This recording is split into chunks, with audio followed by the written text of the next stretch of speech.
Thank you, Ashanka, for really very mesmerizing performance. So there is a lot of pressure on me after you to really deliver the speech because all the audience are in a completely different at a different level. So I'll try to do justice for this next 20-25 minutes. And the topic that I'm going to talk is who are we? It is introduction of us with us. And I have created a small PPT, so I'll project it and I will I'll explain around that. So I'll share my screen.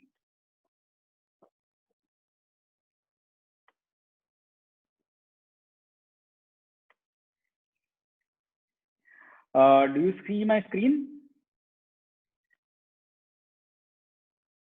Do you see my screen? Yes, Prasad. Okay. Thank you. Thank you. So the topic is the introduction of us with us. Before starting, I just wanted to take name of these three people. Obviously, one is Mahavatar Babaji. He is inspiration. Second is Swami Tejomayananda ji. Swami Tejomayananda ji is the head of Chinmaya Mission, and biologically he is my uncle. So he always encouraged me whenever I asked him any queries regarding any spiritual doubts or delivering such kind of speeches. So he is always an inspiration and a great supporter. And Dr. Keshav Anand Das, he is part of ISKCON, and he is actually a doctor by education, but he has left everything and he is a full-time devotee at ISKCON. And he has helped me in this research. He also shared some material with me based on which I created this presentation or this speech. So before moving ahead, I bow in front of all three of them and I start my discussion. Before starting the discussion, I want to set a baseline. Basically, I'm not an enlightened person. I also live exactly in the same era as you are and exposed to all kind of distraction. So I use social media actively. I use internet actively, like all of us. So this is the way. This is first basic understanding. And I belong to a generation which started from a situation where there was no television, and now we have a kind of not only television, we can connect to anyone in the world at any point in time. So I have seen this entire tremendous transformation. So I belong to this age or this generation. So before starting, I just wanted to check with you or ask you a question. What do you think about yourself? Who are you? So does somebody wants to give any answer?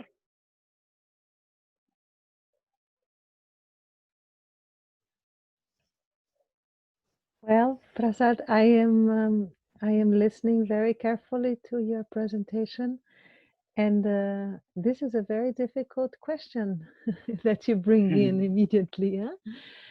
So I would say that depending on from which level I am looking at myself, I could answer different or interacting in a certain level. One could say many different things about that question. I don't know if it's helpful what I'm telling you, but yeah. Okay.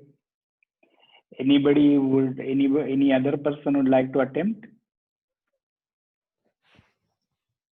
I'm not sure that they can unmute themselves. And yeah, and I have a little bit like I don't know, Chiara, maybe she's not there exactly right now. So I'm not sure that we can, I don't have access to the unmuting system. Okay. group. Okay. I am Okay. here, and I actually have a very simple answer to your question, but it's too simple. Sure, I don't sure. know. No, it will be. Okay. Okay. We'll try to discover it probably in this speech.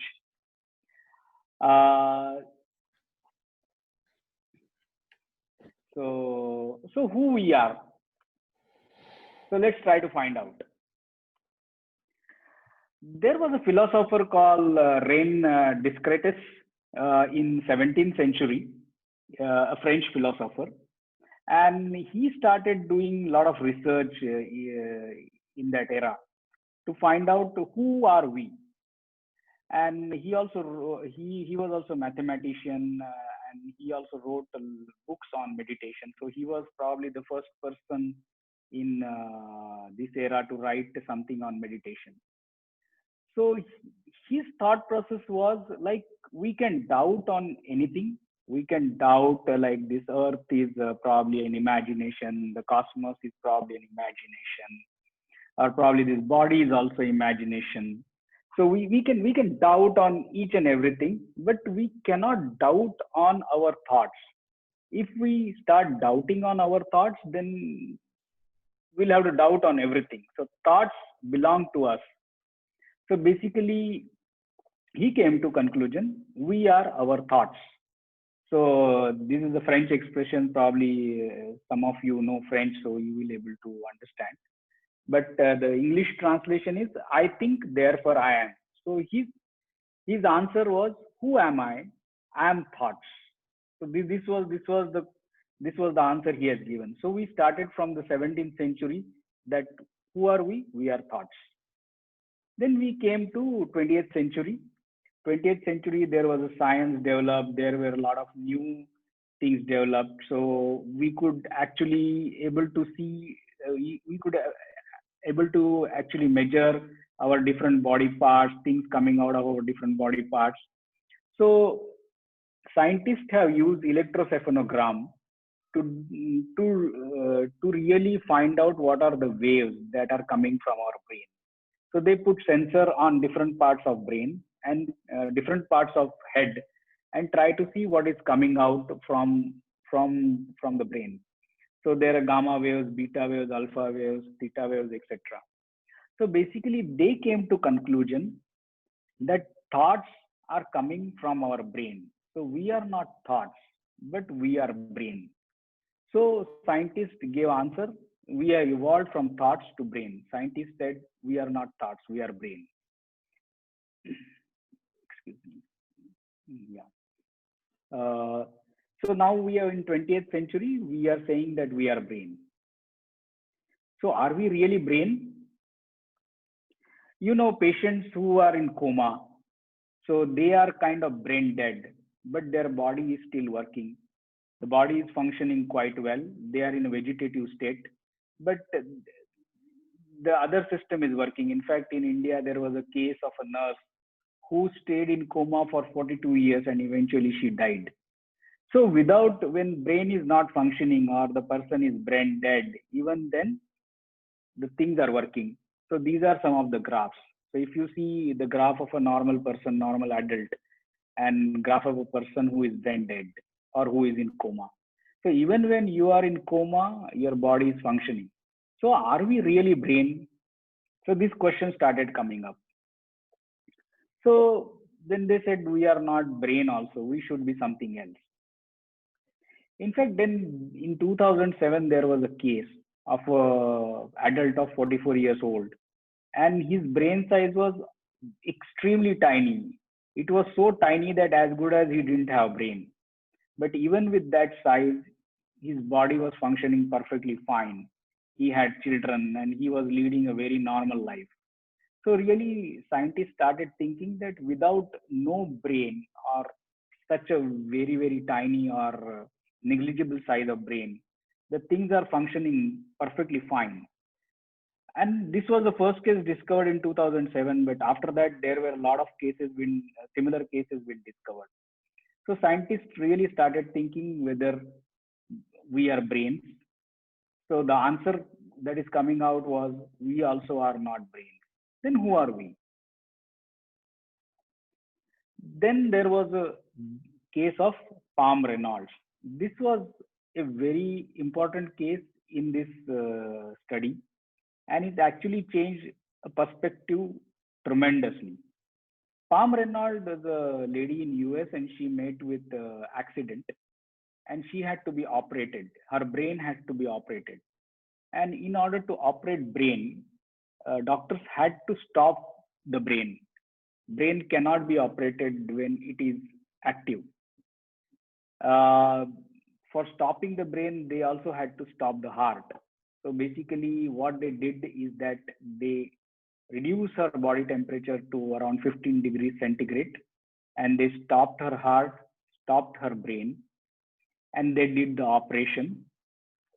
So the operation was successful, but in means her heart was stopped, her brain was stopped, her other body parts were stopped. So it was basically, she was in a standstill situation when she was operated. So she was really kind of dead person. So these are some of the graphs, like what I'm showing, that when she was getting operated, when she was in a wake up state, that this was the graph as you see in A, and when she was in operational mode, this was the graph. So what actually happened, I mean, her even other body parts, as you see, were also stopped. So what happened, like after she was awake, she said she saw the entire operation. I'm showing you a small video of a couple of minutes. So please see this.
So what this is saying is that this was really a big revelation.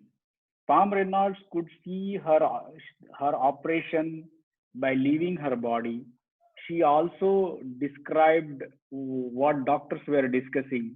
She also told about an instrument which she had never seen. So this brought scientists to think that we are not thought, we are not brain, we are not body, we are something else. Further, our body changes while we are remaining the same. Every moment our body is changing. Starting from when we were infant, we were children, we were adult, we were old people, our body is continuously changing. And in fact, Rudolf Steiner, the great teacher of anthropology, said each cell of our body is completely replaced in 6 to 7 years. So our body is continuously going through change. In fact, these are the things, how and the lifespan of those cells in different parts of our body. So we are continuously changing, but we are, means our body is continuously changing, but we are remaining the same. So who are we?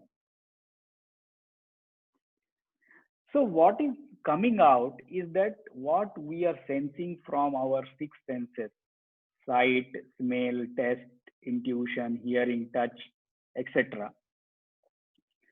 we are gathering the information. The brain is gathering the information, and brain and mind, they're getting the inputs. But there is somebody else, there is somebody else in our body, which we can call intelligent being. And that intelligent being is putting together all this information in the right order and making sense out of it. So that intelligent being is actually driving our body. So when there is no brain also, our body is functioning. When in case of Palm Reynolds, when the heart was also stopped, the body was functioning. So like that intelligent being is really taking care of us, and that is what we are. Again, there was inverted image problem. Like, as you know, or most of you will be knowing, what image hits on our eyes is an inverted image. So in reality, if you see, everything is upside down, but we see is in a like a normal position. So there is something else, the intelligent being is processing this information and making sense out of it. What is that intelligent being? The scientists called it ghost in the brain. There is a medical term, homunculus. People call consciousness. I call energy of animation. Our scriptures have said it is soul or atma. While this information was available in Indian scriptures more than 7,500 years back, probably you would have heard about Bhagavad Gita. In Bhagavad Gita, it has already been told in chapter 2 that there is somebody which pervades the entire body through consciousness, and that somebody is non-destructible, non-perishable. It is soul. So basically what we are saying is that our body is a car and the driver is soul.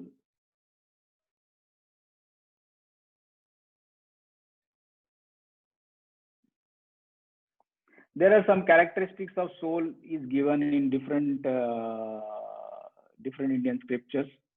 Like I mentioned about Bhagavad Gita, the soul is unborn, eternal, ever existing. Or Kathopanishad says it is full of knowledge, it is unchangeable. And another Upanishad says the size is 1/10 part of the upper portion of hair. So it is extremely tiny, extremely tiny. So people who are from the science side, they will know soul is unborn, or it is an energy. It is like first law of thermodynamics.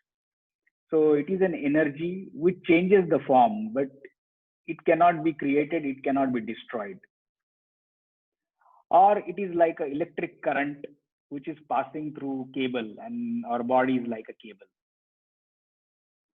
Or we are a drop in the ocean which has all the properties of the ocean. So this brings to a point where each element of universe is within us. If you think logically, each element of the universe is within us. So actually, we are not soul, we are not anything. We are the entire universe in a droplet. So universe and us are not different. We are the same. Only thing, we are tiny in front of the entire universe or entire cosmos. But we ourselves are the universe. We have each and every element, each and every property of this universe. So how does this matter to us?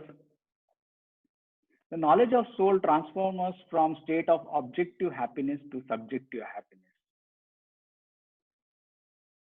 So we value more on experience rather than achieving some goal. So achieving goal doesn't remain a priority. Priority remains the journey to accomplish that objective, the experience, what we are taking to achieve that objective. So whether the objective is achieved or not, the experience becomes the priority. Thank you. If you want to ask any question, I am available.